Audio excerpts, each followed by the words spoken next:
From the studios of WFAN in New York and simulcast across the country via the YES Network, this is Mic'd Up. Francesa on the Fan for this Wednesday, the 20th day of October. And the city, pensive, quiet, just how the stadium has been the last two nights. Looking around the stadium in the ninth inning, it has been a very strange sight to see mostly empty seats as I kind of scan the ballpark in the ninth inning of each game, watching the Rangers dugout, bursting in jubilation after another power surge, as we saw last night, where Hamilton and Cruz added insult to injury late in the game last night. And the baseball playoffs have taken a very big turn to the underdogs. The Giants lead the Phillies 2-1 as they get ready for a Game 4 this evening. And now the Rangers, who have absolutely demolished the Yankees in this series, who are one inning away of having already swept this series, thoroughly embarrassed the Yankees last night. And the night started actually with a little bit of hope, folks, because the fans, to their credit, did everything they could early to urge AJ into the game. I mean, they got up and they got on him early. They gave him a tremendous ovation when he got out of the first inning in perfect order.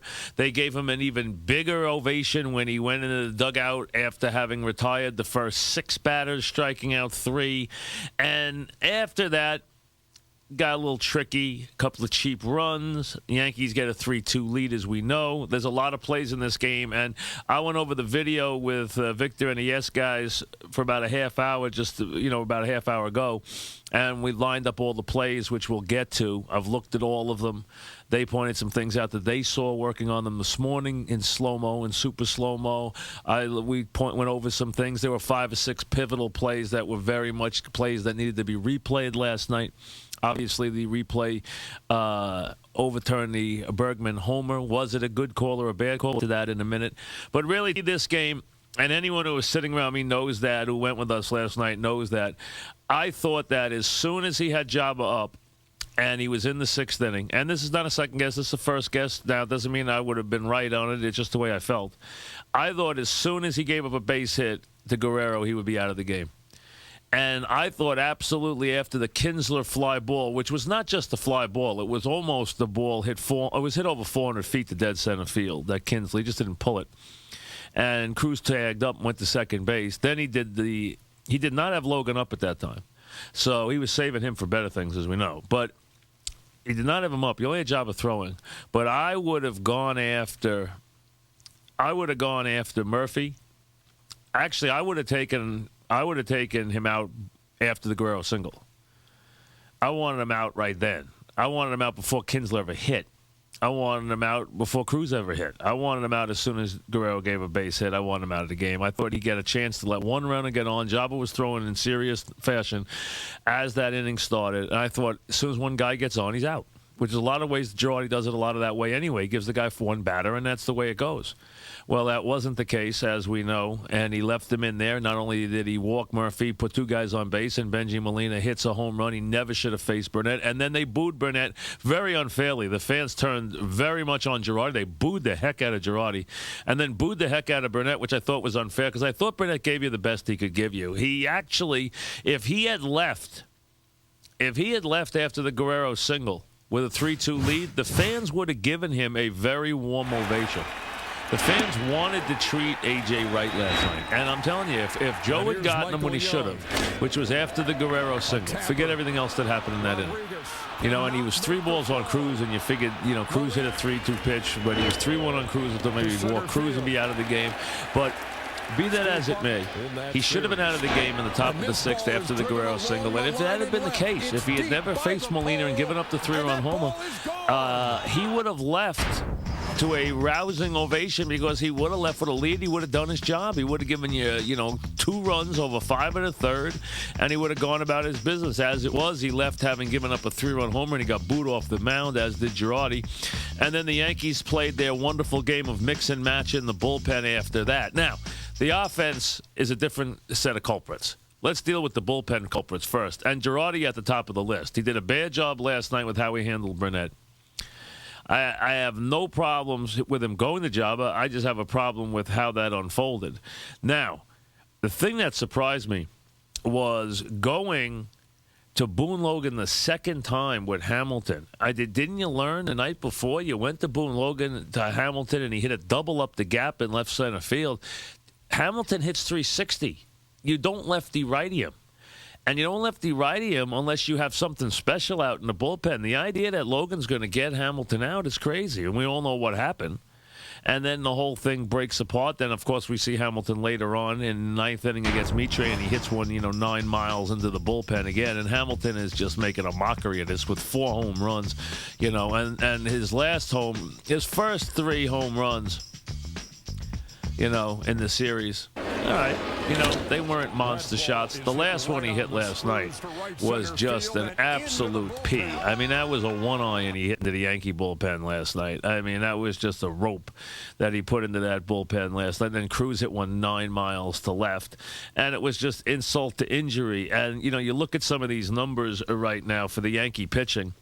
And, when you look at this series from a Yankee standpoint, it is very easy to see. The Yankees cannot get a big hit. They cannot generate anything. Last night they had first and second no out. They had bases loaded, 1 out. They had many opportunities to score, as they did in Game 3. They cannot get a big hit in a big spot. The middle of the order is a disaster. Teixeira left 0 for 14. Swisher's 1 for 15, going through his second straight nightmare postseason. That's the one thing. Swisher's going to have to watch the name Worth in the postseason, in the offseason, because if this thing continues along this track and Worth's a free agent, Worth is going to be batting his eyes at the Yankees. And the Yankees, who love Swisher, and the fans do too, are not going to put up with him having 2 terrible postseasons in a row. And he's 1 for 15. Posada's 2 for 12. A-Rod's 2 for 15. Granderson's 2 for 11. Timms is 2 for 10. I mean, it's an utter nightmare. The Yankees only have 3 home runs. Cano has all of them. There's only 4 Yankees who have distinguished themselves in this series. Mariano, obviously, in his 1 attempt.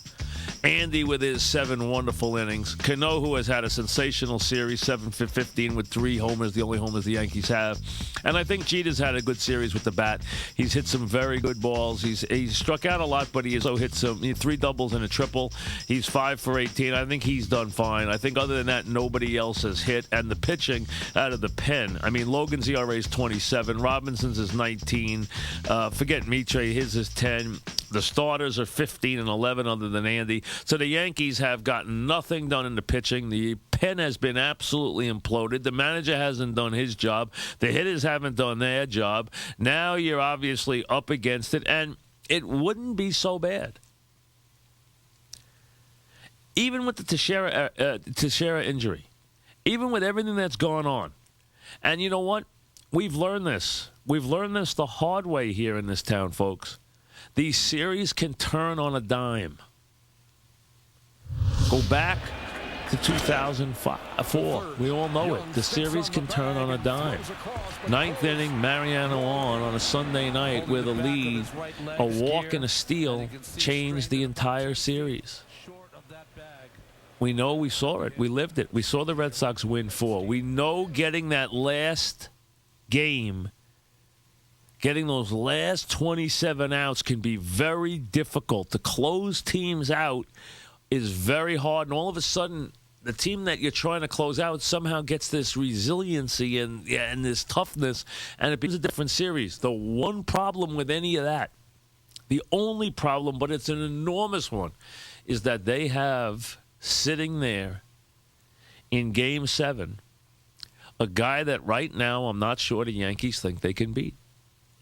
And the fact that he is there now, full rest in Texas, even if you work and sweat and toil and do everything over the next 2 games, he is sitting there full rested in Game 7 just waiting to take you apart. And the fact that, and I understand you play this an inning at a time, you play it out at a time, you'll hear all the cliches, and they're all true. And the momentum in these series just change like that. One good play, one big hit, one 2-out double. It changes like that. But he puts such a shadow. He now casts such a shadow that when you get that pitcher who goes into a series and dominates, he casts an enormous shadow over the whole proceedings. And I think the thing that you fear is that it's in the Yankees' minds, that in the back of their minds, that, wait a second, whatever we do here, we're doomed because of his presence. And it is a looming presence. Texas knows it has 2 free games to be as bold and as daring and as free swinging and as aggressive as they can possibly be. Why? Because they have a safety net named Lee waiting for them. And it's a big net. And I think it makes the whole psychology of this series very difficult as far as the Yankees is concerned. Now, you send CC to the mound today. You expect him to show pride. You expect the Yankees to show pride. They're a championship team. They're a top team. You don't expect them to be put away at home. You expect them to win the game today. I think everybody does. I think everyone expects CC to take the ball and be good today. He's a horse. He's a big-time pitcher. He's a number 1 pitcher. You expect him to take the ball and deliver the game today, a game where he pitches 7 into the 8th and Mariano's ready to pick up the pieces and everyone else can just basically put their feet up and watch. It's got to be that game today. If it's any other game than that today, then this didn't work. And it's probably a very long game. Plus, I think the Yankees have to play this game from in front. You're asking too much to play this elimination game from behind. They've been behind this whole series. And Texas is all pumped up right now. They actually think they're better than they even are. Right now, they feel bulletproof. And why not? They have done everything right. And the Yankees have done everything wrong. And the Yankees have never gotten a big hit, and they can't make a big pitch, and they can't get a guy out, and they can't get Hamilton out. And last night they couldn't get Guerrero out, and they couldn't get Molina out. And now they find themselves facing an enormous task. Has it been done? It's been done 10 times. We know it can be done. We've seen teams come from 3-0. We know they can come from 3-1. Doesn't make it any easier. And the specter of Lee does cast an enormous, enormous shadow over the whole proceedings. To say he doesn't just isn't being fair. You lose these short series because nothing goes right. Nothing is going right. It's the bottom line. You just pick the time where you go into a complete foldo, and when it happens, it's ugly. And this has been an ugly series. This has been as one-sided as you can. I mean, really, look how many runs Texas has scored. Look how many guys they've struck out. They've struck out 39 Yankees. Yankees can't score in this series either. I mean, they're getting pounded. They're getting embarrassed. Their fans haven't even been heard from, and their fans haven't even been in the seats in the 9th inning of either game. At home. Yankee Stadium. So would I be surprised today if the Yankees win? No. Is it going to take a tremendous, tremendous accomplishment and achievement and amount of work to win this series? Enormous. Because obviously what's waiting for them back in Texas, especially in Game 7. It is a long way back, but the only way back is one step at a time. We'll talk about the lineup. We'll hear from Girardi. We'll hear from Washington. We'll hear from Mariano Rivera, who is speaking or has just spoken. We'll play it back in a couple of minutes.